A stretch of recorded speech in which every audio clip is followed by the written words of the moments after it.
మలమూత్ర విసర్జనకు తోడ్పడే కండరాలను బలిష్టంగా మార్చేందుకు కీగెల్ వ్యాయామాలు ఎంతగానో ఉపకరిస్తాయి. సాధారణంగా కీగెల్ వ్యాయామాలను మహిళలకు సూచిస్తూ ఉంటారు.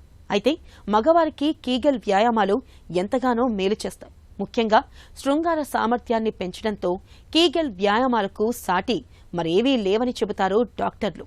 కీగెల్ వ్యాయామాలను ఎలా చేయాలో, వాటితో ఒనుగూరే లాభాలేమిటో ఇప్పుడు తెలుసుకుందాం. కెగెల్ వ్యాయామాలు అనగానే ముందుగా మహిళలే గుర్తుకొస్తారు. వయసు మీద పడటం, గర్భధారణ, ప్రసవం మూలంగా బలహీనమయ్యే కటికండరాలను తిరిగి బలోపేతం చేసుకోవటానికి డాక్టర్లు వీటిని సూచిస్తుంటారు. అయితే ఇవి కేవలం ఆడవారికే కాదు, మగవారికి కూడా ఉపయుక్తమే. కెగెల్ వ్యాయామంతో మూత్రాశయం, పేగులు, ప్రోస్టేట్ గ్రంథి, అంగానికి దన్నుగా నిలిచే కటికండరాలు దృఢంగా అవుతాయి. మల, మూత్ర విసర్జన మీద పట్టు కోల్పోకుండా ఉండటానికి తోడ్పడతాయి. అలాగే అంగానికి రక్తం సరఫరా, స్ఖలనాన్ని నియంత్రించటానికి దోహదం చేస్తాయి. స్తంభనను ప్రేరేపించటానికి ఉపయోగపడతాయి.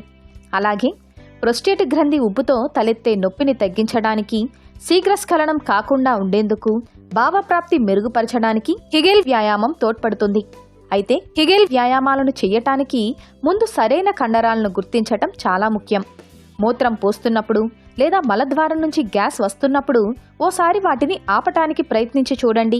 వాటిని బిగబట్టడానికి తోడ్పడేవే కటికండరాలని చెప్పుకోవచ్చు. ఒకసారి వీటిని సరిగ్గా గుర్తిస్తే చాలు. అనంతరం కుర్చీలో స్థిరంగా కూర్చొని ఆ కండరాలను పైకి, లోపల వైపునకు లాగటానికి ప్రయత్నించాలి. వాటిని 5 సెకండ్ల పాటు పట్టి బిగించాలి. అయితే శ్వాసను బంధించకూడదు.